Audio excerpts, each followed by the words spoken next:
Violence breaks out over the weekend and a congresswoman's child is caught up in it. What we know so far about the arrest in Kristi Leigh's Daily Brief. Plus, common sense solutions to improve election integrity are moving forward in one state. The climate change fear-mongering isn't adding up, and a news outlet editor is shredding jab makers and the Biden administration for pushing boosters. Legacy media tried to downplay violence in Atlanta over the weekend after an officer-involved shooting there. Police were attempting to apprehend a suspect who had opened fire on a Georgia state trooper, according to National File. When police were met with gunfire, they shot back and neutralized the suspect. Antifa extremists and other far-left radicals took to streets to protest the police response. But it wasn't isolated to Atlanta. 23-year-old Riley Dowell was arrested for assault and destruction of property in Boston, Massachusetts. They are the non-binary child of Democrat House Minority Whip Katherine Clark. Riley Dowell was booked as Jared Dowell by Boston police. Rep. Clark tweeted out a response on Sunday saying, "Last night, my daughter was arrested in Boston, Massachusetts. I love Riley, and this is a very difficult time in the cycle of joy and pain in parenting."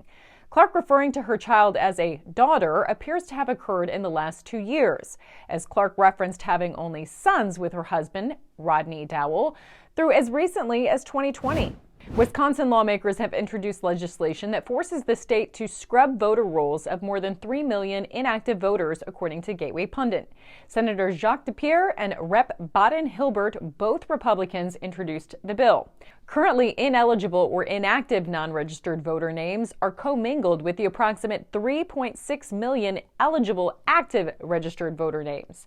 The inactive designation means a person's name is on the voter rolls but not on the poll books for elections due to moving, death, being a felon, being declared incompetent, registered in another state, fraudulent citizenship, or made inactive through Wisconsin's rarely enforced voter maintenance record law after 4 years of no voter activity. By commingling the inactive voters with the active voters, the lawmakers are concerned this leaves room for nefarious bad actors. They're asking others in Congress to sign onto the bill by Tuesday evening. Climate crazy Al Gore came unglued at the World Economic Forum. We have to act. So in answer to your question, I would say we have to have a sense of urgency much greater than we have yet had, and we need to make some changes. Remember, he's the guy that was warning of global warming and melting ice caps. Fact checkers don't contest this. They just say Gore was misrepresenting other research. But he said it, so... Well, according to 6 top international scientists, the opposite is happening. Daily Skeptic reports that the scientists say temperatures in the northern hemisphere are due to fall over the next 25 years. They say an important sea current that has been pumping warmer water into the Arctic is weakening, and that's leading to a cooler North Atlantic area and lower temperatures. Maybe that's why the globalists switched the narrative from global warming to climate change. More fluid predictions that way. Emeritus Professor Richard Lindzen of MIT says it's absurd to assume that the controlling factor for temperature changes in our complex, three-dimensional climate is the small contribution made by CO2. The atmosphere and the climate it produces is an immensely complex environment, affected by many far-reaching natural influences. A Wall Street Journal opinion column is blasting jab makers and our government for pushing boosters. The deceptive campaign for bivalent COVID boosters. Studies show they fail to live up to their promise.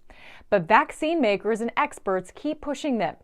Zero Hedge boils down the article by editorial board member Alicia Finley into 3 scientific problems. 1, the virus is mutating much faster than vaccines can be updated. 2, vaccines have hardwired our immune systems to respond to the original Wuhan strain, so we churn out fewer antibodies that neutralize variants targeted by updated vaccines. And 3, antibody protection wanes after just a few months. These points are backed up by 2 studies in the New England Journal of Medicine this month. Meanwhile, more young people are suddenly dying, but you're not allowed to ask questions.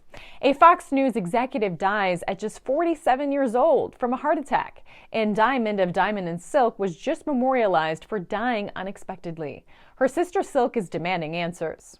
So what I want to say to everybody is don't you dare call me a conspiracy theorist. Because I saw it happen. I saw how it happened. I was there when it happened, and it happened suddenly. I want America to wake up and pay attention. Something ain't right. It's time to investigate what's really going on here and get some answers to why are people falling dead suddenly. And then this is interesting timing. Blaze Media reports the Department of Defense awards $3 million to company at the center of Wuhan lab leak theory as part of a program combating weapons of mass destruction. Starting last month and ending in December of 2025, the Department of Defense will give the funding to EcoHealth Alliance, according to USA Spending, the official source for spending data for the U.S. government. Peter Daszak's EcoHealth Alliance previously conducted controversial bat coronavirus experiments at China's state-run Wuhan Institute of Virology. There have been accusations that it carried out gain-of-function experiments there, leading to the Wuhan lab leak theory. Today's takeaways: a congresswoman's transgender son, daughter, offspring, is arrested for alleged assault and property damage after an Antifa-led protest.